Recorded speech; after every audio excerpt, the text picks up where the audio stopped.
Muito boa tarde a todos, bem-vindos ao último programa do ano 2024 e com um ilustre convidado. Falo de Nelson Felgueiras, é vereador do município de Guimarães. Será uma boa conversa, não só para falar sobre a política, não só para falar sobre desporto ou então juventude, mas também para falar do Nelson enquanto pessoa, enquanto cidadão, como é que chega também à política e por isso mesmo, como habitualmente aqui nos estúdios da Inquieta, trazemos sempre convidados para uma boa conversa, porque é isso mesmo que se trata, não é uma entrevista pura e dura, será mesmo uma boa conversa. Olá Nelson, antes de mais muito obrigado por teres aceitado este meu convite para esta boa conversa que vamos ter aqui hoje, nas vésperas do final de ano. Sim, obrigado pelo convite, é sempre um gosto estar junto da Rádio Inquieta, que é de facto um órgão de comunicação que eu prezo muito da nossa comunidade, tem feito o seu caminho de crescimento, de afirmação e um papel muito importante na divulgação, sobretudo no desporto, mas também dando agora passos noutras áreas também de relevância, portanto também é um gosto agradecer o convite para aqui estar, para esta conversa, o intuito é precisamente esse, não é outro, e obrigado pelo convite, Filipe. Nelson, vamos começar pelo início. Tu sempre estiveste ligado muito à área do desporto, sempre estiveste muito ligado também à área do associativismo, e eu diria que todos aqueles que querem seguir uma vida pública devem experimentar primeiro estas duas vertentes. A área do desporto, que é uma área de união, uma área de entreajuda, e depois o associativismo. Perceber o outro lado, perceber o lado mais humano, ter uma multigeracionalidade muito grande, porque convives com pessoas mais velhas, pessoas mais novas, e é importante também os jovens, enquanto cidadãos, se querem ter uma vida pública ativa, também olharem para estas duas vertentes com bons olhos. Tu fizeste-lo, enquanto muito jovem também. O que é que isso te deu de bagagem também para olhares depois no futuro e dizer assim, eu quero fazer algo pela vida pública? Bem, Filipe, eu diria que é indispensável. Eu acho que o associativismo, de facto, do ponto de vista daquilo que é a nossa participação cívica, cidadã, é a base de todas as coisas. Nós, de facto, no associativismo, o associativismo reveste as mais diversas naturezas. Não é? O associativismo estudantil, associativo estudantil, que foi um bocadinho aquele que eu iniciei o meu percurso, o desportivo, o cultural, o recreativo, o social, e, portanto, nós percebemos que onde há áreas de atividade humana, existe associativismo, onde existe associativismo, existe trabalho de equipa, existe preocupação com a comunidade, existe voluntariado, e essa partilha, essa consciência de que pertencemos a um todo, a um coletivo, e que é importante darmos de nós individualmente para esse objetivo, seja ele qual for, é de facto, eu diria que um cimento fundamental para que a pessoa, por um lado, se forme e se construa, mas também devolva à comunidade. Eu diria que a essência da política parte também desta ideia inicial. A vida nos partidos políticos, na sua concepção, é exatamente isto. São pessoas que veem o mundo e a sociedade de uma determinada forma e que se associam para fazer uma intervenção na sociedade e na comunidade. E, portanto, eu acho que todos aqueles que, por um lado, querem fazer intervenção vida pública, vou-lhe chamar assim em sentido lato, têm quase todos, aliás, se formos olhando ao percurso, têm quase todos esse percurso, esse início, esse percurso no associativismo. O desporto é uma manifestação daquilo que nós somos enquanto comunidade, enquanto sociedade. O que o desporto nos dá do ponto de vista da formação social, de convívio com os outros, dos valores, da disciplina, da superação, são coisas que nós não conseguimos ir buscar a mais lado nenhum. Muito daquilo que se faz no desporto faz no terreno de jogo, independentemente da modalidade que seja praticada, mas também com os colegas, com os adversários, com os treinadores, no balneário, saber lidar com a frustração de não ser escolhido, saber lidar com a diversidade e com a complementariedade. Um avançado não marca golos se o defesa, se o jogador do meio campo não fizer um bom trabalho, saber lidar com o trabalho de equipa, e eu diria que esses valores são valores importantes na formação de qualquer cidadão, que depois também se abre da sua individualidade e da comunidade. Portanto, eu acho que é uma boa mistura o associativismo e o desporto. Sem dúvida, estará sempre mais bem preparado para enfrentar aquilo que o mundo nos traz, porque o mundo é feito de desafios. Sim. E nós somos desafiados todos os dias. Portanto, se nós não tivermos valores e mentalidade suficiente para ultrapassarmos os desafios que somos à prova todos os dias, então eu diria que andamos aqui e não estamos a fazer rigorosamente nada. Mas vamos olhar ainda para ti, Nelson. Foi aí no associativismo que te deu o clique: eu quero fazer algo mais, eu quero entrar no mundo da política? Eu diria, Filipe, que não existe um momento de clique. Existe um caminho, um percurso com naturalidade, e que com naturalidade foi resultando num conjunto de responsabilidades que fui assumindo, de oportunidades que fui tendo, que na sua gênese, repetindo-me, claro, não altera da ideia inicial ou da ideia principal que presidiu à minha vontade de fazer coisas, não é? Eu, se tiver que puxar a fita do tempo, diria que a primeira vez que me recordo de querer fazer assim alguma coisa mais a sério foi no 5º ano, quando decidi concorrer a delegado de turma. Queria ser delegado de turma, queria representar a minha turma, os meus amigos, os meus colegas da turma, junto dos professores, o que era. E, portanto, no 5º ano recordo-me que fui o delegado de turma da minha turma na escola básica. E depois isso foi crescendo, fui delegado de turma mais alguns anos, depois no ensino secundário fui o representante dos alunos no Conselho Pedagógico, no Conselho Geral, depois fui candidato à Associação de Estudantes, fui presidente da Associação de Estudantes do ensino secundário. Recordo que na altura participei também no Parlamento Jovem, que era um programa que estava a dar os primeiros passos a nível nacional, e foi a primeira vez que fui à Assembleia da República, e que foi para mim uma experiência também transformadora, estar ali naquele local onde o debate se faz, na Casa da Democracia. Foi algo que me recordo, que me marcou, mas de facto fui presidente da Associação de Estudantes, foi algo que adorei fazer, foi fantástico, e depois também isso influenciou a minha escolha no acesso ao ensino universitário. Eu estudei em Coimbra, e na altura tinha a oportunidade de escolher a instituição de ensino superior para a qual ia, tinha uma boa média, e decidi ir para Direito e para Coimbra. Direito, porque entendia que era um curso de banda larga, que me permitia tocar muitas áreas, e portanto essa é a ideia também. Uma ideia que nunca foi um projeto ou um plano, foi acontecendo com naturalidade no dia-a-dia. E Coimbra, porque era a ideia da terra dos estudantes, da associação académica, com uma parte muito forte, a universidade. E fiz esse percurso, estive no núcleo de estudantes de Direito, estive na associação académica, e portanto, e depois, mais ou menos nessa fase, faço eu não diria a transição, faço o completar, o somar da entrada, no princípio, numa juventude partidária, na Juventude Socialista, e também no Partido Socialista, que do ponto de vista ideológico sempre foi a minha casa, não é? São os valores ideológicos com os quais eu me identifico, o socialismo democrático, e que depois fui encontrando nessa participação política e partidária uma forma de continuar a fazer as coisas que gostava de fazer na associação académica, na associação de estudantes, como delegado de turma, mas com uma plataforma e com uma abrangência diferente. Maior, claro. E como é que surge esse convite, e como é que recebeste este convite também para fazeres parte da variação do município de Guimarães? Com um enorme sentido de responsabilidade, consciente da responsabilidade que era e da oportunidade que também representava, até do ponto de vista de uma... Eu não me quero colocar num papel que não é o meu todo, mas de uma geração também à qual eu pertenço, de ter a oportunidade de, num órgão executivo, ter alguém com um percurso de vida, uma visão de uma geração, e que pudesse também dar esse seu contributo naquilo que é o poder local, na Câmara Municipal. Portanto, foi com um misto de entusiasmo e de responsabilidade, até de alguma intimidação, mas, não é? Quando começas, e todos nós temos esta visão, quando olhamos para os municípios, quando olhamos para o governo, principalmente há alguns anos atrás, olhávamos e víamos sempre um município, um governo muito mais envelhecido do que aquilo que hoje é. Quando olhavas para lá, dizia assim, nunca mais vai chegar a minha vez, não é? Eu quero fazer algo pela população, eu quero estar imbuído neste mesmo espírito, mas eu olho para as idades de quem representa, e de facto são idades muito mais avançadas que aquela que eu tenho. E portanto, como é que olhavas para aquilo, e depois quando surge este convite e este rejuvenescer por parte do município, principalmente nos órgãos decisores, visto também com bons olhos essa mesma situação. Eu confesso que eu iniciei o meu percurso político no poder local em 2013, quando fui eleito deputado municipal. E na altura recordo-me que fui o deputado municipal mais jovem do mandato e o mais jovem até de alguns anos tinha sido eleito. E agora também como vereador.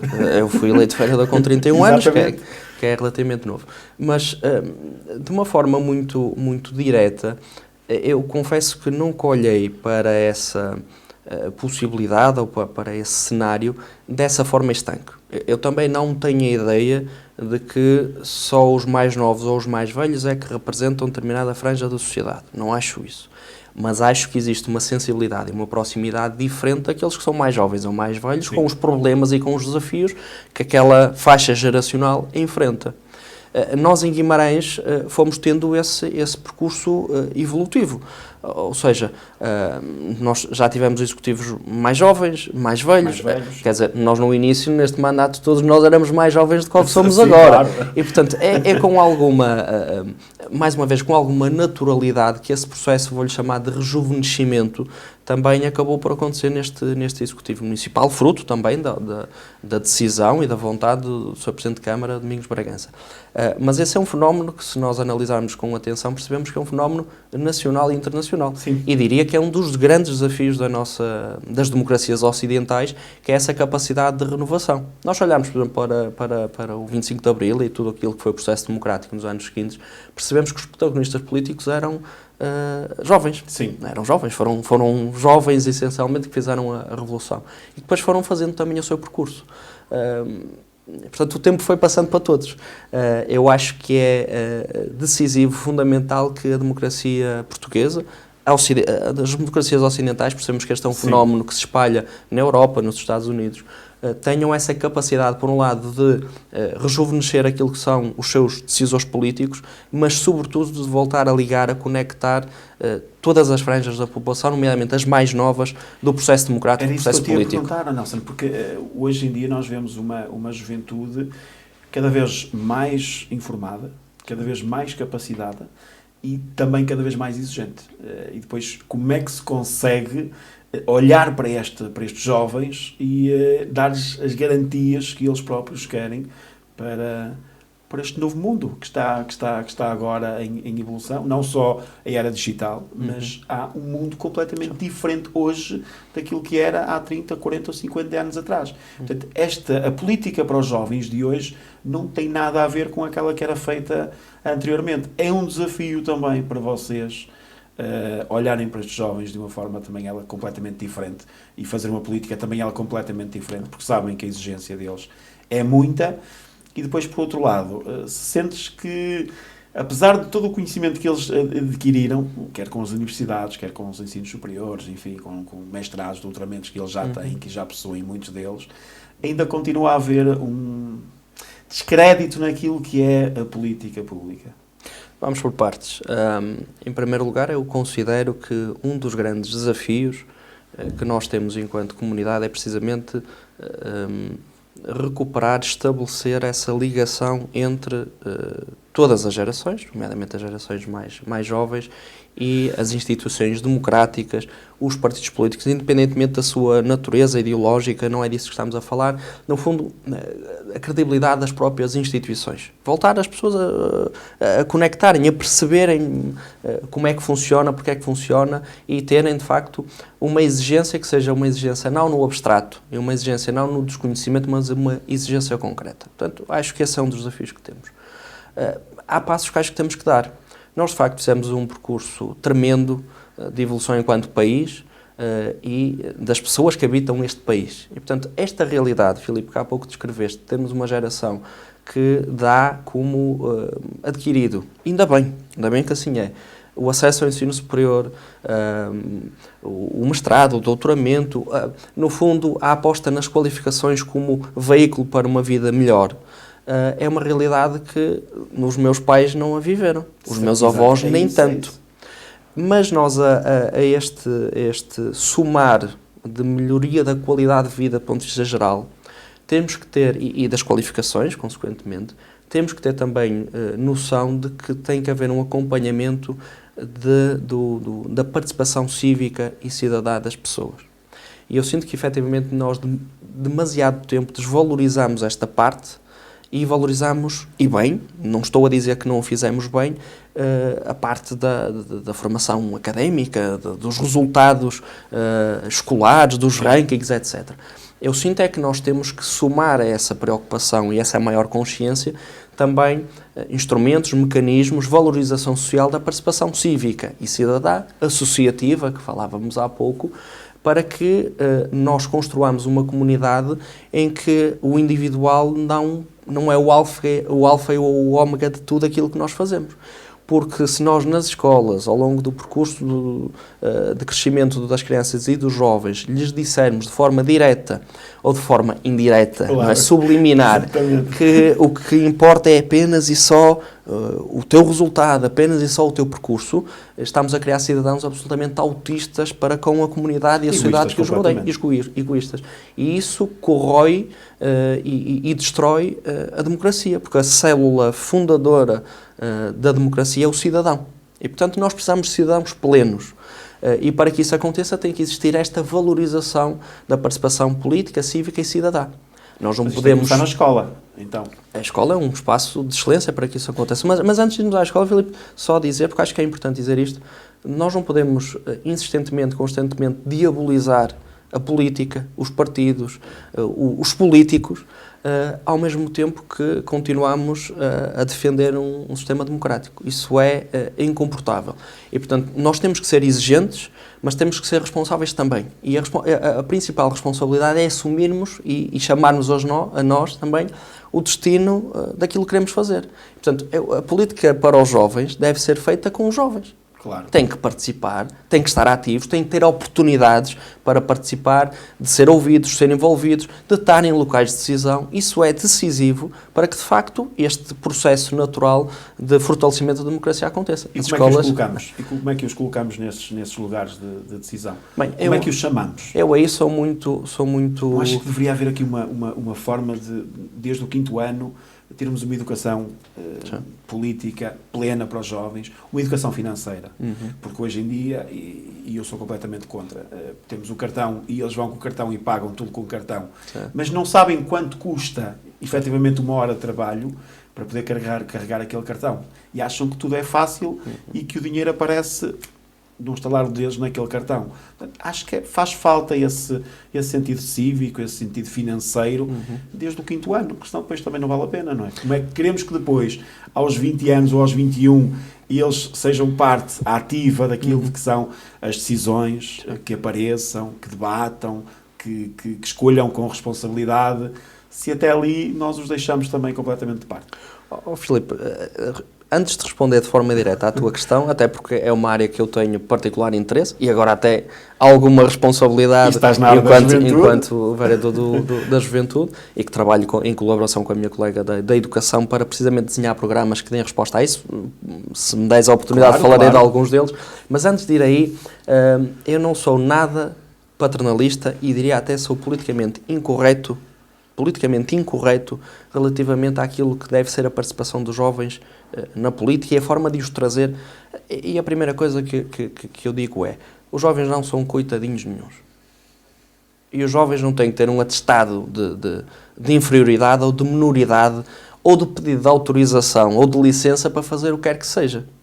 Se assim fosse, recuando, não se tinha feito 25 de Abril, por exemplo. Não é? Se nós repararmos, todos os movimentos sociais da história do mundo são feitos por jovens, que querem implementar mudanças no mundo que os rodeia e que, pela força das suas ideias e a força dos números que conseguem reunir à sua volta, fazem essas mudanças. Portanto, eu não tenho essa ideia nada paternalista que é necessário estendermos a passadeira vermelha para que os jovens façam o que quer que seja na sua vida. Ao mesmo tempo, que também não acho que devamos criar barreiras nem muros que impeçam que os jovens façam esse mesmo caminho, esse mesmo processo ou esse mesmo trajeto. E, portanto, nem temos que os puxar, nem temos que os deitar abaixo. Claro. É com naturalidade. E, portanto, esta posição de princípio que alguém que cresceu no associativismo, que cresceu precisamente nesse processo de afirmação da juventude nas várias estruturas onde esteve presente e onde liderou, não pode ter um discurso diferente agora que já não as lidera. E, portanto, é o mesmo discurso reivindicativo, mas responsabilizador. Portanto, claro. Essa é a primeira nota. As escolas são locais essenciais para que isto aconteça. E, portanto, eu acho que... E nós, felizmente, em Guimarães, eu fiz muito recentemente um roteiro do associativismo juvenil e tive a oportunidade de estar em todas as escolas secundárias, com as associações de estudantes todas, com as direções das escolas, para dar nota daquilo que pretendíamos fazer, desafiar, exatamente, convidar para aquilo que estamos a fazer, mas também ter um retrato aproximado daquilo que está a acontecer nas escolas. E posso dizer com segurança e com satisfação que nós, de facto, somos exemplo nas nossas escolas de incentivo e de planos, projetos, propostas de participação dos jovens no contexto da escola e fora da escola. O conjunto de programas Erasmus que temos de oportunidades para os jovens são incríveis. O número de concursos, de ideias, de debates são imensos. O plano de atividades das associações de estudantes também são ambiciosas e, portanto, sinto que temos bons sinais do ponto de vista do trabalho que é feito na escola. Agora, acho que a escola, enquanto todo, tem que ter esse pendor, essa preocupação. Eu vou falar numa proposta muito concreta que eu defendo há muitos anos e que estamos a desenhar para implementar aqui em Guimarães e seremos, penso eu, inovadores a nível nacional, que tem a ver com o currículo informal. E, portanto, nós estamos a desenhar uma proposta para que em Guimarães todos os jovens que têm participação nas associações de estudantes, nos clubes esportivos, nos escoteiros, no clube da paróquia, no rancho, o que seja, no final do seu percurso letivo, tenham um diploma que conste essas atividades que o jovem faz. E, portanto, a somar ao diploma que tem a média, tem também este que, o que é que diz? Diz que nós, enquanto comunidade, enquanto sociedade, valorizamos o tempo, a energia que o jovem dedicou àquela causa, àquela questão. E isto, a nossa ideia é que, de facto, exista um sinal muito claro de que este é um caminho que também é importante que os jovens trilhem.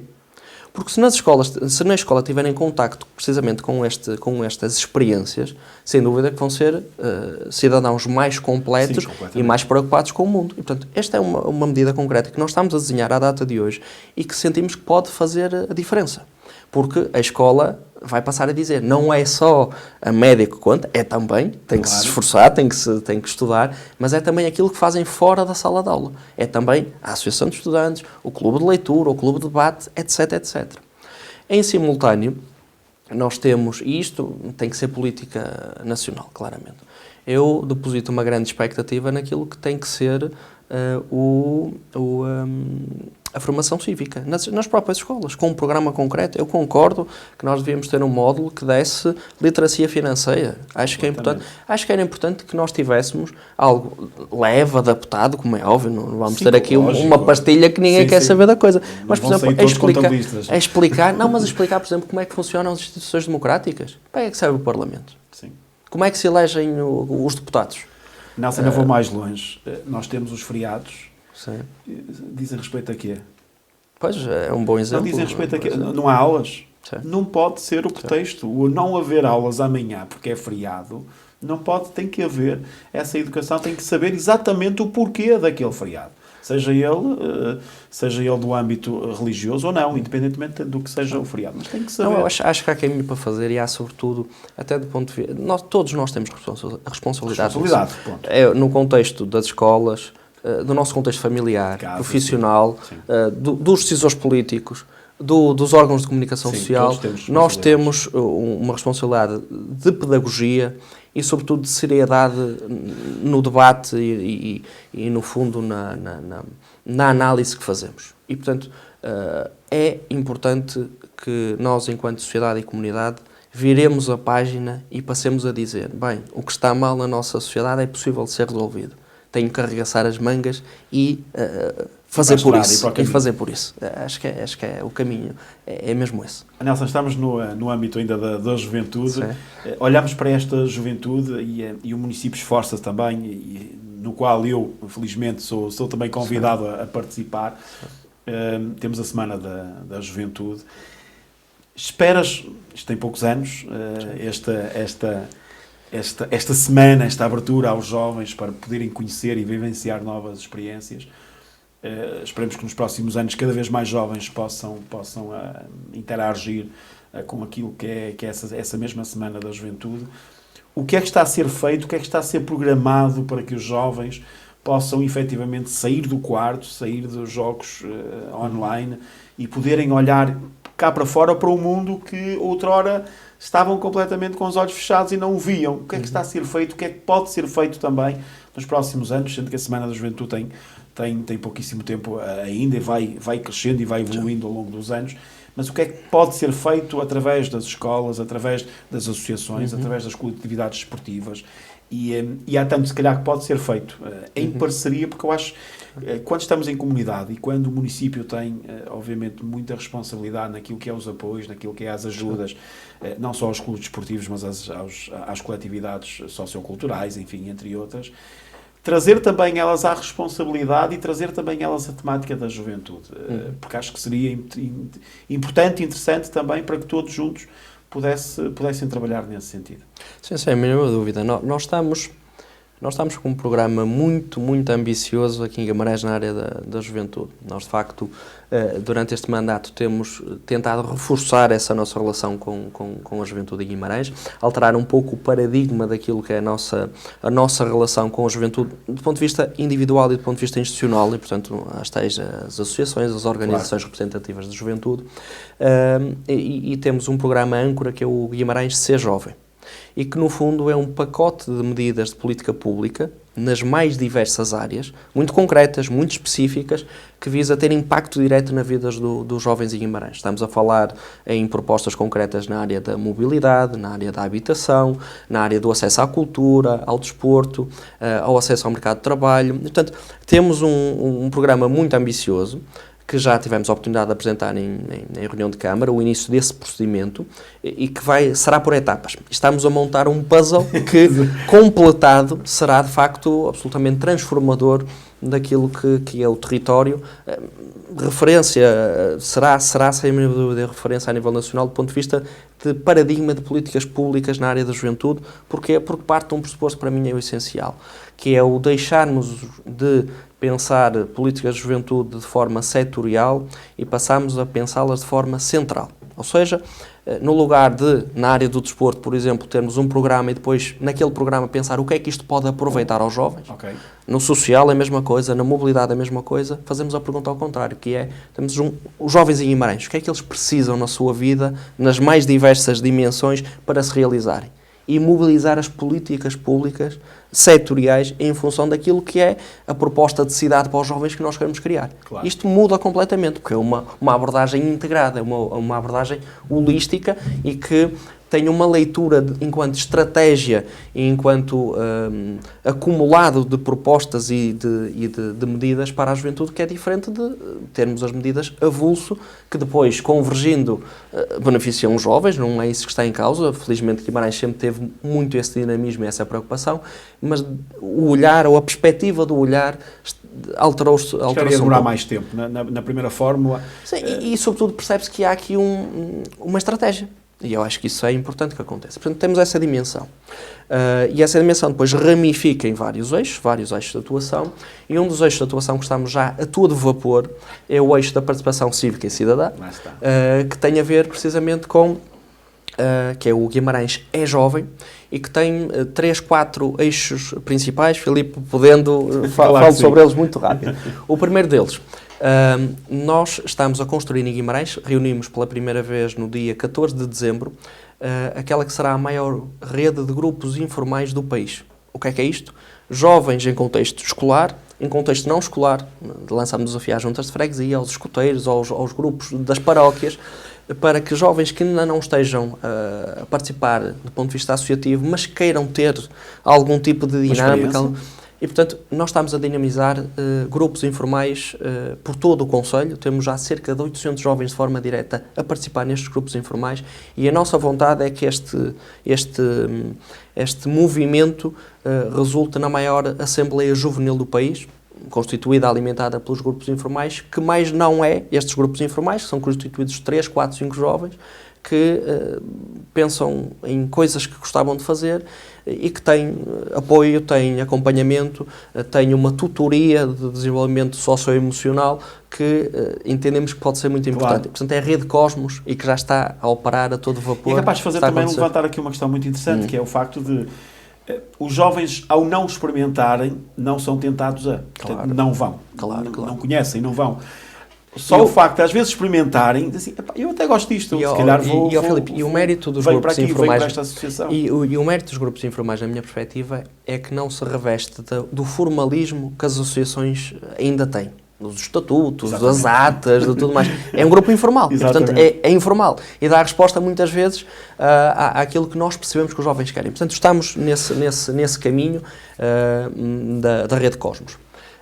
Aprovámos, na última Assembleia Municipal, o Regulamento de Apoio ao Associativismo Juvenil, que era um instrumento que nós não tínhamos a funcionar em Guimarães, e que nos permite, de forma direta e pela natureza, pela circunstância da associação ser juvenil ou trabalhar com jovens, e também os grupos informais, de poderem ser apoiados pelo município, apoio financeiro e não financeiro. E, portanto, nós até agora apoiávamos pela natureza da atividade. Uma associação de estudantes queria fazer um torneio desportivo, um sarau cultural, e era a área setorial da Câmara que apoiava. Neste momento, temos um instrumento que nos permite apoiar diretamente as associações juvenis pela sua natureza de serem associações juvenis. Claro. Isto é uma transformação, é o tal clique da valorização Exatamente. da participação cívica e cidadã. E se olharmos para as associações enquanto escolas de cidadãos ativos, estamos a dar aqui um bom contributo.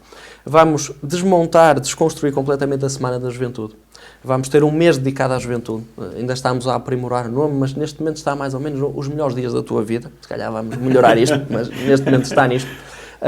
E que, no fundo, de forma descentralizada por todas as escolas, aquilo que fazíamos na Semana da Juventude, os workshops, os debates, os momentos lúdicos e de entretenimento, será numa lógica descentralizada nas escolas, para que vá o movimento aos jovens, neste caso jovens estudantes. Perguntar, ou seja, também irmos às vilas e às freguesias do concelho, porque estava muito centralizado só no centro da cidade. Isso está programado. Este ano será assim que acontecerá, em parceria com as escolas e com as direções das escolas e com as associações de estudantes. Portanto, vão ser nossos parceiros de responsabilidade. Claro. Não serão só participantes, não serão destinatários da coisa. Serão organizadores, co-organizadores desse mês dedicado à juventude. E depois também um eixo que nós queremos e temos perfeita consciência da formação desta identidade europeia também, que é importante. Nós queremos que Guimarães e o município sejam um promotor líquido de oportunidades de mobilidade nacional e internacional. E, portanto, nós queremos que Guimarães, estamos a criar condições técnicas para que isso aconteça, mas que venha acrescentar oportunidades de Erasmus, Discover EU, as mobilidades nacionais que nós já fazemos, temos 4 por ano, portanto, para todos os jovens se inscreverem. Portanto, este eixo muito concreto de participação cívica e cidadã, o É-Jovem, que tem estas dimensões, a que se soma todas as outras. Claro, que se Filipe quiseres com detalhe, mas se calhar queres falar de outras coisas, não é? Vamos falar de outra coisa, vamos falar, obviamente, de algo que nos deixou a todos muito orgulhosos, que é a Capital Verde Europeia, onde os jovens e os clubes desportivos, porque vamos falar também do desporto, têm que estar imbuídos, todos no mesmo espírito, porque o troféu, eu diria que é o menos importante desta candidatura e deste prémio que foi atribuído a Guimarães. Portanto, é a prática, é aquilo que vai ser feito no terreno, é a mudança de rotinas, muitas vezes, que vamos tentar implementar e vamos tentar criar no âmbito da sustentabilidade. E, portanto, e os jovens e os clubes têm que todos estar imbuídos também neste espírito. Já começou aqui a haver contactos também nesse sentido? Sim, sem a mínima dúvida. Antes de mais dizer que, de facto, o facto de nós termos sido escolhidos como cidade verde, capital verde europeia, é tremendo para uma cidade como Guimarães. E, portanto, mas às vezes as pessoas não têm a percepção do que é isto, e nós que andamos muitas vezes por esta Europa fora, é muito fácil quando olhamos, toda a gente olha para a cidade verde como a cidade mais bonita do mundo, cheia de paisagens, com neve no topo, com riachos em baixo. Para isso atribuímos todos os anos à Áustria e à Suíça. Portanto, não é isso que está aqui em causa. Portanto, não, o desafio não é esse. O desafio de uma cidade milenar como é Guimarães, histórica, com ruas estreitas, com ruas empedradas, com ruas com mobilidade muito difícil, com tudo aquilo que acarreta uma cidade característica, histórica como a nossa, era muito mais difícil uma candidatura verde europeia. Portanto, traz desafios muito grandes e trouxe desafios a quem implementou esta candidatura, ao Laboratório da Paisagem, de quem tenho muitos amigos, e, portanto, tudo isto faz com que esta capital verde europeia tenha outro sabor. Não é o prémio que está aqui em causa, é tudo aquilo que vai ser feito, que já está a ser feito e que vai ser ainda feito, para que as pessoas olhem para o âmbito da sustentabilidade, não só do ponto de vista individual de cada um de nós, mas do ponto de vista coletivo, de todas as coletividades, todas as associações, enfim, presentes em Guimarães. Filipe, tocaste aí num ponto que eu acho que é o fundamental e com o qual eu concordo absolutamente. Naturalmente o prémio é algo tremendo e que nos deve encher a todos de orgulho. Claro, isso é inegável. Já por isso é que tentamos, às vezes que tentamos, até conseguir. Mas... Ninguém ganhou à primeira. Também, ninguém ganhou este prémio à primeira. Pois é, mas há muitos que desistem à primeira. Sim. E nós até ganhar não desistimos. Mas, mais do que o prémio, e isto não é chavão, é mesmo o caminho que foi feito e o caminho que vamos fazer. É isso mesmo. Nós vamos ser a Capital Verde Europeia em 2026. Mas se nós pensarmos, o Domingos Bragança, que foi o decisor político, o interveniente político que trouxe esta causa de forma inegável para Guimarães e não desistiu, e depois teve toda a comunidade à sua volta, desde a pessoa a título individual, aos partidos políticos, às instituições, toda a gente se uniu em torno desta causa. Foi uma causa que nasceu com um protagonista, mas que depois se tornou uma causa de todos, mas que de facto enuncia como objetivo em 2013. E, portanto, nós seremos Capital Verde Europeia 13 anos depois, que é muito tempo, 13 anos depois de enunciarmos isto como objetivo. Portanto, as transformações que foram começadas e iniciadas em 2013 até 2026 já são significativas. Mas o objetivo não é sermos Capital Verde Europeia em 2026 e terminou o nosso processo. É uma lógica de continuidade. E tu tocavas aí num ponto que para mim é o ponto primordial e essencial. Este exercício das capitais verdes europeias não é ver qual é a capital que é mais verde de cor. Exatamente. Porque senão candidatávamos o Jerez e o Jerez ganhava, não é? É o desafio que subsiste no mundo atual, no mundo moderno, industrializado, de fazer coincidir a vivência das pessoas, da indústria, do negócio, da nossa vida, na multiplicidade de dimensões que tem, com um equilíbrio e uma harmonia com a natureza e com a sustentabilidade. E, portanto, o segredo da coisa, ou o desafio da coisa, é nós conseguirmos continuar a ter Guimarães que gostamos, onde nos realizamos, onde trabalhamos, onde vivemos, onde jogamos e vamos ver o nosso Vitória Moreirense, onde fazemos as nossas coisas, mas que tem esta preocupação ambiental. E o desafio está aqui. E tem sido fantástico perceber a evolução que nós, enquanto sociedade, enquanto indivíduos, temos tido nestas causas. Eu acho que se todos nós fizermos uma introspeção e pensarmos no ponto que estávamos em 2013 e no ponto que estamos agora, é completamente diferente. A nossa consciência, a nossa preocupação. À pergunta, está tudo resolvido? Não. Somos uma cidade, um concelho completamente sustentável? Não. Existem desafios estruturais, isso está à vista de todos. Agora, o facto de nós os termos identificado e o assumirmos como o objetivo de os resolver já é imenso.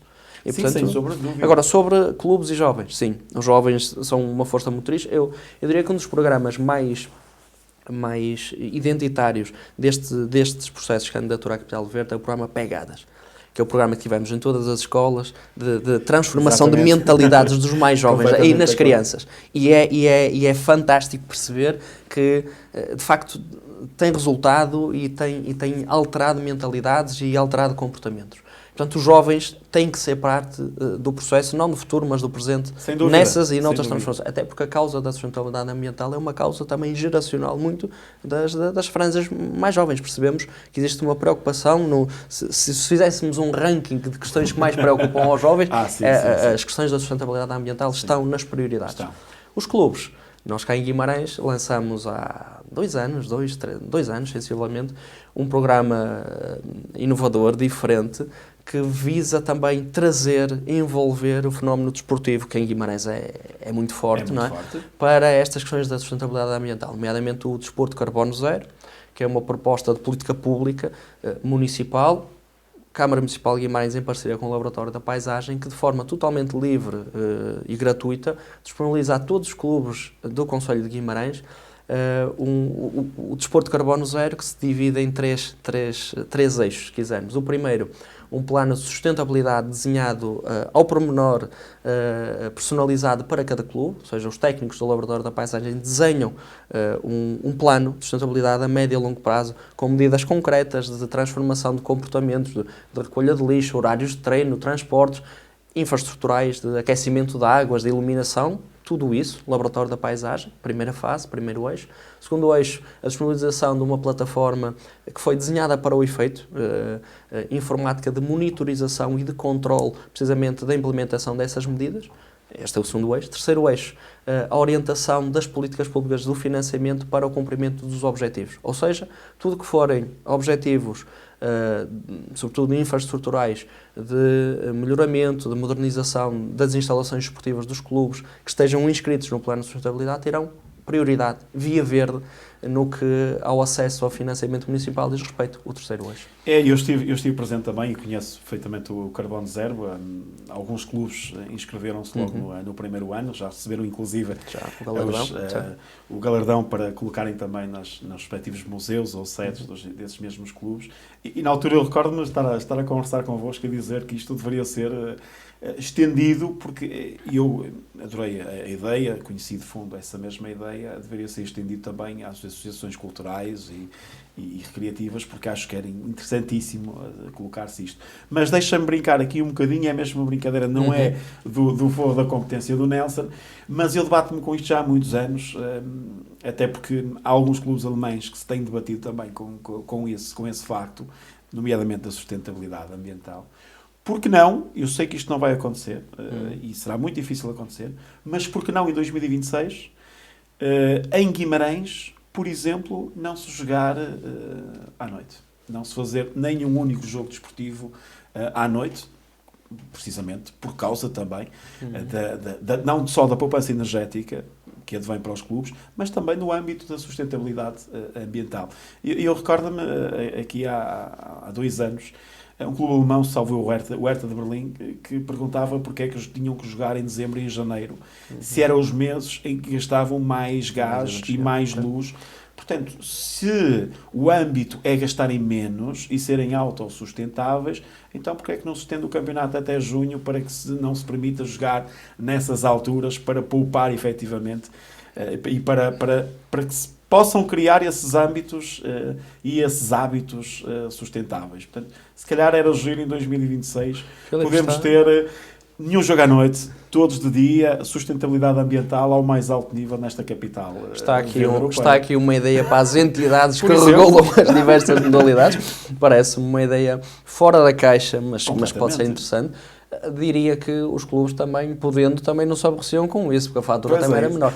Mas, Filipe, não tão sério, se bem que eu acho que essa proposta tu enquadraste-a de forma leve, mas é uma proposta que tem sumo, tem fundamento. Percebo isso, acho isso, aliás. Claramente. Mas eu diria que o grande desafio está nos treinos. Porque os treinos é o que eu desafio, porque a esmagadora maioria, sei lá, 99% dos clubes em Guimarães treinam à noite e, portanto, é aí que está o maior consumo e o maior gasto. Mas lá está, os tais projetos não é a sua totalidade, mas é o bocadinho. E é o sinal que se envia. E eu sinto que nós, do ponto de vista dos treinos nos clubes, sobretudo na formação, há um caminho que também podemos dar de uma ligação diferente e aprofundada entre as escolas e os clubes, e uma simbiose maior entre o tempo de escola e o tempo de clube, que pode ser promotora, sobretudo de uma maior diversidade e oferta e experimentação das crianças e dos jovens, da prática desportiva, mas que indiretamente pode também contribuir para que os treinos sejam mais cedo. Não? E se calhar retirar a carga horária também aos próprios jovens. Também era muito importante. É isso. Estamos a trabalhar em outras. Não é fácil, Nelson, lidar com todos os clubes, porque quem está na vida pública tem que estar habituado, e este habituado é sempre entre aspas, como é óbvio, porque há dias em que não acordamos tão bem dispostos como no dia seguinte, e a vida é mesmo assim. Mas tem que saber lidar com a crítica, tem que saber lidar com aquele comentário menos próprio daquele clube ou daquela coletividade. Como é que tens lidado porque são muitos? Sim. São efetivamente muitos clubes, são muitas coletividades, são muitas associações recreativas e desportivas em Guimarães. Como é que se lida com todas elas? Como é que se consegue chegar também a todas elas? Bem, Filipe, eu sinceramente sinto, do ponto de vista daquilo que é a minha leitura, tenho lidado bem, pelo menos bem resolvido tenho estado.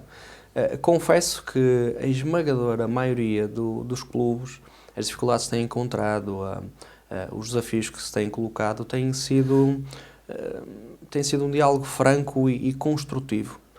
Eu sinto que os clubes percebem que da parte da Câmara Municipal de Guimarães, do decisor político que trata estes temas com maior proximidade, que está um aliado e um parceiro.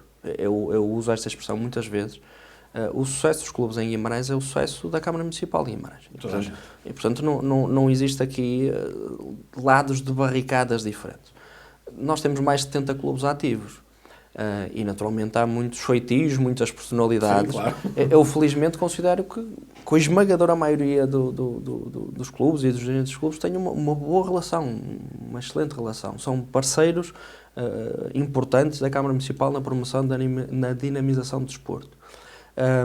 Há questões que nós queremos ver resolvidas, queremos ajudar, mas que às vezes não é possível ajudar no imediato ou da maneira como os clubes queriam ou como nós queríamos, mas isso vamos debelando.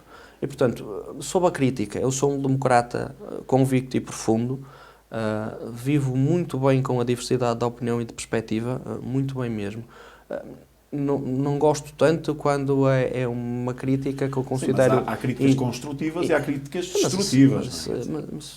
Mas felizmente, a não sei que eu esteja muito desatento, não é muito prática dos clubes nem dos dirigentes que temos atualmente. Temos um outro, de vez em quando, se calhar também acorda um bocadinho mais mal disposto.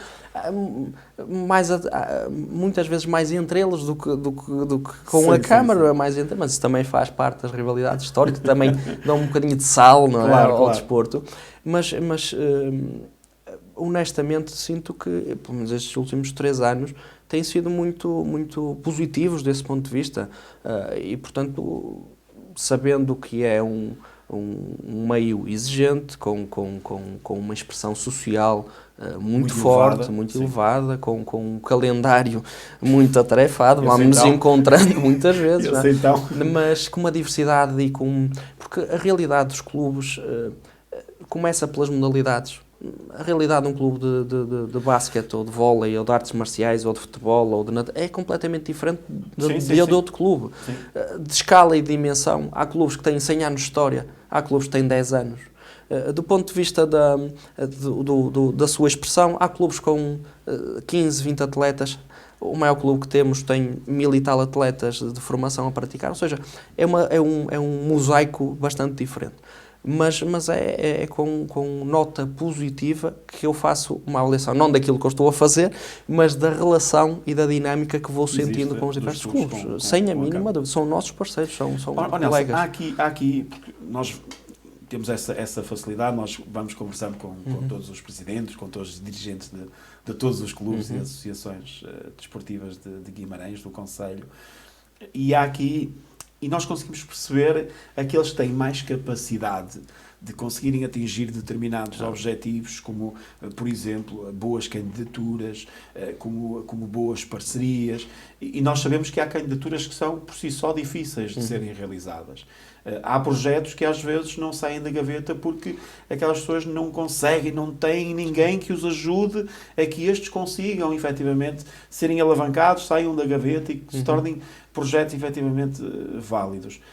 Como é que o município pode ajudar também esses clubes que têm dificuldade no licenciamento do próprio campo, no licenciamento da própria bancada, porque nós temos casos, não vale a pena dizer o nome, o Nelson sabe quais são. Ainda há bem pouco tempo um campo que felizmente vai poder receber relvado sintético, mas tinha 3 donos. Sim. E, portanto, não pode, dentro desta temática, o município não pode ajudar um campo que tem 3 donos. Portanto, às vezes, e é preciso que haja alguém com esta capacidade, e o município está disposto também a colocar os seus técnicos, a ajudar para que os clubes possam efetivamente alavancar aquilo que tinham em mente. Eu diria que muito do volume do nosso trabalho na área do desporto passa precisamente por aí. Os serviços municipais do desporto estão orientados, instruídos, para serem precisamente esse elemento de suporte, de acompanhamento, de ajuda dos clubes e dos dirigentes dos clubes. Isso é ponto assente. E não existirá um clube, um dirigente em Guimarães que possa dizer... Aliás, reconhecem precisamente essa disponibilidade. Eu quando digo isso não digo apenas para aquilo que são os recursos que vão ser atribuídos depois pelo próprio município, mas há candidaturas a fundo perdido europeias, nacionais, IPDJ, as federações que regulam as modalidades. Exatamente, ou seja, e se não houver essa capacidade de quem esteja na liderança desses mesmos clubes, porque às vezes existe, ou até indisponibilidade, desconhecimento, que haja alguém que os possa ajudar a que esse dinheiro que depois acaba por ser perdido, porque depois não é levantado, e é a realidade que nós vamos assistindo, não só em Portugal, mas também por essa Europa fora, e é uma pena, às vezes, os clubes não se candidatarem a essas mesmas bolsas, a esses mesmos projetos, porque não tem quem faça esses projetos. Filipe, esse é um ponto muito importante. Aliás, recuperando a pergunta que me fizeste há pouco, às vezes, onde eu me sinto mais... alguma injustiça na crítica que é feita é precisamente, sobretudo baseada no desconhecimento do porquê de algumas coisas não acontecerem. Quer dizer, se o clube não faz uma candidatura ao apoio municipal, não existe título, não existe forma da Câmara Municipal poder apoiar. Não pode. Quer dizer, se o clube não se candidata ou se não preenche o formulário devidamente, não pode. Não é? O Nelson vai lá bater à porta, olha, vocês não querem, não podem. Não existe essa figura. Se o clube não tem condições estruturais, porque não tem licença, porque não tem o recinto de jogo na sua propriedade, em seu nome, não é? Ou da Junta Freguesia. Pronto, não há que lhe fazer. E isso constitui para os dirigentes motivo de frustração, para o decisor político, para o vereador, motivo de frustração, porque reconhecemos a necessidade que muitas vezes os clubes têm, mas que não conseguimos ajudar, porque primeiro tem que se resolver essas questões, e às vezes constitui motivo de crítica, aí vou-lhes chamar injusta, porque a responsabilidade direta não é do decisor do poder local, que não é porque empirrou com o clube ou com o projeto, ou quer que seja, isso não existe. Eles têm que ir lá e fazer o isso existe. Agora, o que é que nós temos feito, e temos feito com muita intensidade, muita mesmo, esse trabalho de acompanhamento do dia-a-dia, do cotidiano. Aliás, nós fizemos uma alteração recentemente ao Regulamento de Apoio ao Desporto, que é um regulamento novo, basicamente é um regulamento novo, que visa precisamente dar resposta a alguns dos desafios que os clubes iam encontrando e que nós, neste trabalho de proximidade, temos de ter essa proximidade, senão não sabemos, não é? Claro. Fomos adaptando. Mas, Filipe, ainda sobre a questão que colocaste, que eu acho que é muito, muito bem colocada, muito pertinente. Há um caminho de alguma estruturação que é necessário que os clubes em Guimarães façam para se prepararem para o futuro, estarem preparados. Eu dou este exemplo. Nós colocamos como exigência para aprovar financiamento para obras que os clubes tenham um projeto. Sim, e tenham a devida licença. Isto pode parecer uma coisa banal, mas a verdade é que isto é fruto do tempo. Há pouco falámos da evolução que Portugal foi tendo. Que quem esteve antes fazia o pelo melhor. Tinha que dar resposta a prioridades, a necessidades diferentes na altura, não é? Pronto.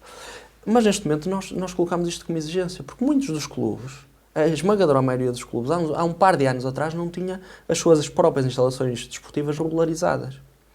E se a Câmara não tivesse este trabalho de exigência, que num primeiro contacto, num primeiro impacto, pode ser belicoso, sim, não coloca os clubes em condições de aceder a outras fontes de financiamento, como, por exemplo, financiamento europeu, do IPDJ, Instituto Português de Desporto e Juventude, ou as próprias federações ou associações que regulam a modalidade, nomeadamente o futebol, que é muito dinheiro, não é? Salvaguardarem-se a si próprias no futuro de não perderem aquele campo. Filipe, salvaguardarem-se se puderem continuar a competir naquele campo. Porque neste isso, momento nós temos... Vamos falar do futebol que é representativo do nosso concelho. Sim. O futebol, a Associação de Futebol de Braga, a Federação Portuguesa de Futebol, está cada vez mais exigente com os clubes, seja do ponto de vista do processo de certificação e de formação, das próprias instalações esportivas. Portanto, se o clube não tiver aquilo em casa, em ordem, não pode jogar em casa, tem que ir para o outro lado. E, portanto, se nós não começarmos desde o início a pôr as coisas direitas, estamos a cortar o nosso potencial de crescimento. Sim, a pergunta é, mas a Câmara coloca este ONU só? Mas qual é o papel da Câmara aqui? Não, a Câmara coloca esta exigência numa lógica de preparar os clubes, ao mesmo tempo que os apoia neste caminho. Porquê? Porque nós, neste regulamento, prevemos a possibilidade de apoio para projetos de arquitetura. Exatamente. Ou seja, os clubes que não têm as instalações devidamente legalizadas, e há muitos que não têm, têm um apoio financeiro da Câmara para regularizar. Do ponto de vista de taxas... Já têm esse conhecimento, que têm esse apoio? Eu penso que sim. Aliás, o número de clubes que são apoiados nessa fase, nesse caminho, é elevado. Os clubes têm apoio, esse já é um compromisso assumido, temos-lo feito, para taxas e licenças. O que é que a Câmara está a dizer? A Câmara está a dizer, olha, nós precisamos que vocês ponham isto direito, mas nós financiamos a regularização das vossas instalações. O que é que falta dos clubes? Que venha a papelada. Claro. E sobre a papelada, nós temos os técnicos municipais do desporto totalmente disponíveis, aliás, não é um, nem dois, nem três, são dezenas de clubes, que num processo de candidatura pedem à Câmara Municipal, aos técnicos do desporto, para ajudarem no preenchimento do formulário. Portanto, do nosso lado, existe total colaboração. É por isso que eu digo que os clubes são parceiros. Claro. Eu às vezes tenho dirigentes dos clubes que dizem, eu disse aquilo no jantar ou no jornal. Eu tenho que dizer, mas você está-me a ajudar. É para sacudir aqui a pressão. Isto acontece imensas vezes. Mas, portanto, Filipe, há a pergunta. Este trabalho de regularização, de preparação dos clubes, sentimos que também é um contributo importante que a Câmara deve dar para os preparar para o presente e para o futuro. Mas esta exigência que nós colocamos é acompanhada também por instrumentos, quer financeiros, para acompanhar, quer dizer, vocês precisam licenciar, peçam-nos financiamento que nós apoiamos o projeto. Para o licenciamento, para o projeto. Vocês precisam licenciar, peçam-nos apoio que nós ajudamos nas taxas e nas licenças. Quer dizer, melhor que isto não é. É a mesma coisa que dizer, Filipe, vais ter que tirar a carta. Vai lá tirá-la que eu pago. Claro. É isto que nós estamos a dizer. E depois... Isto faz é que o processo seja mais moroso, mas é o processo que tem que acontecer. Filipe, mas depois está resolvido, entramos em piloto automático. Pois, mas é o processo que tem que acontecer. Tem que acontecer, é uma questão de tempo. Claro. Porque se a exigência... Compreenda, se a exigência não é a Câmara que coloca, ou o decisor político que coloca, porque se lembrou, acordou um dia com os pés virados para a penha e disse a partir de agora é assim. Não. Estamos a falar de quadro legal que evolui, de exigências que evoluem, do ponto de vista normativo, regulamentar, que ou os clubes se adaptam e a esmagadora maioria dos clubes em Guimarães já fez esse caminho. Claro. Diga-se de passagem. Sim. Alguns que ainda não. Que ainda precisam de o fazer. Mas há o apoio financeiro e há o apoio técnico da Câmara Municipal totalmente para regularizar. Eu repito a frase que disse há pouco. O sucesso dos clubes em Guimarães é o sucesso do município e do fenómeno desportivo em Guimarães. Nós temos um objetivo muito claro de ter cada vez mais vimaranenses a praticar desporto em Guimarães. Os clubes são células fundamentais, parceiros fundamentais para que isso aconteça. Nós queremos que os clubes estejam bem, de saúde, preparados, com as melhores instalações, com a maior diversidade da oferta formativa, com qualidade no processo formativo, para que isso aconteça. Fazemos o nosso, os clubes têm que fazer também o seu. Mas é frustrante para um vereador de desporto que quando vê uma determinada verba estar bloqueada e o clube não poder ter acesso porque ainda não teve esse mesmo licenciamento. Uma das alterações que nós fizemos... Porque sabe que aquele clube, assim, aquele clube precisa daquele valor e é importante para o crescimento da própria instituição, mas não pode desbloquear porque aquilo ainda não está direito, não está legal. Filipe, um dos motivos que presidiu esta exigência de que os clubes tenham um projeto já licenciado ou em fase de conclusão é precisamente para garantir que o financiamento, quando é atribuído, está em condições de ser executado. Porque isto constitui uma tripla frustração. Constitui uma frustração para o clube que vê a verba atribuída, que cria expectativa e que depois não consegue executar, motivos próprios, mas não consegue executar. Constitui uma frustração para aquele clube que, por via do apoio que demos ao clube ao lado, já não o podemos apoiar a ele. Porque porque os orçamentos são finitos. Sim. Nós, se temos 10 candidaturas e só podemos apoiar 5 clubes, significa que os outros 5 não puderam ser apoiados. Para o próximo ano. E, portanto, quando apoiamos um clube que depois não executa, significa que este clube foi apoiado, mas não foi ajudado, porque não executou, e o que está ao lado também não foi apoiado, porque como apoiámos o primeiro, já não podemos apoiar o segundo.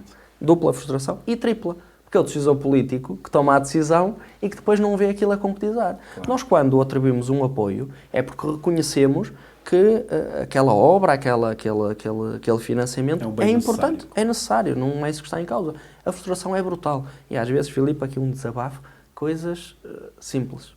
Há coisas complexas. Claro. Mas há outras simples. E depois também há alguma procura de soluções mágicas. Nós, para problemas complexos, e já agora fica aqui quase como um teaser, para problemas complexos não há soluções simples. E às vezes, nós não temos muito isso, mas às vezes há assim uma vertigem, uma tentativa de alguma instrumentalização, não é? E agora vamos entrar em 2025, não é? Ainda um ano intenso. Olhar com olhos de ver para as coisas. Olhar com olhos de ver para as coisas. Nelson, hoje é dia 30, amanhã é 31, amanhã é para ficar com os pezinhos em frente à lareira, à espera das 12 badaladas. O que é que podemos esperar já para este 2025, além de muito trabalho, como é óbvio?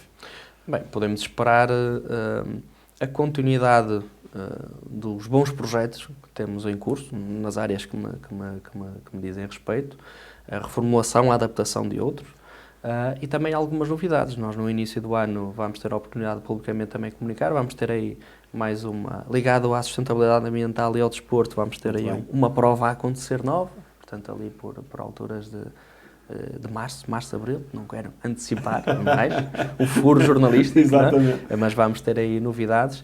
Estamos aí a trabalhar para, do ponto de vista de eventos esportivos, trazer eventos de escala nacional e internacional para Guimarães. Isso faz parte da nossa estratégia, temos isso bastante avançado também. Na área da juventude também teremos provavelmente aí também coisas de impacto nacional a acontecer cá em Guimarães, precisamente para dar corpo e para dar também dimensão ao trabalho estrutural que estamos a fazer. Uma área e outra, desporto e juventude, eu não tenho só essas áreas, não é? Tenho outras áreas. Aliás, eu costumo dizer que há o polícia boa e a polícia mau, não é? Como eu tenho as contornações, a fiscalização, a polícia municipal e as execuções fiscais, não é? Às vezes há cartas desconfortáveis que as pessoas sabem com o meu nome, e, portanto, tento de compensar nas outras áreas. Mas, portanto, muito trabalho, coisas interessantes a acontecer e, sobretudo, uma enorme vontade de continuar a servir o meu concelho da melhor maneira que posso e que sei, com o entusiasmo de alguém que gosta de fazer isto e que gosta de sentir que, de facto, pelas nossas mãos conseguimos transformar a comunidade que nos rodeia num sítio um bocadinho melhor. É isso que importa. Nelson, muito obrado por esta conversa. Obrigado pelo convite. Muito esclarecidos sobre o desporto, sobre a juventude, sobre aquilo que vai também, que está a acontecer e que vai acontecer. Demos aqui alguns spoilers também para os clubes poderem utilizar, digamos que entre aspas, mais o município para a legalização de algumas coisas, para que depois possam também eles desbloquearem aquilo que são as suas situações que não estão bem regularizadas. Por isso, Nelson, muito obrigado por esta conversa. E colocamos aqui um ponto final. Desejamos a todos um bom ano. Amanhã ficamos todos em casa, juntos das nossas famílias, para que as 12 badaladas nos tragam um ano 2025 com muito sucesso. Até lá, um forte abraço.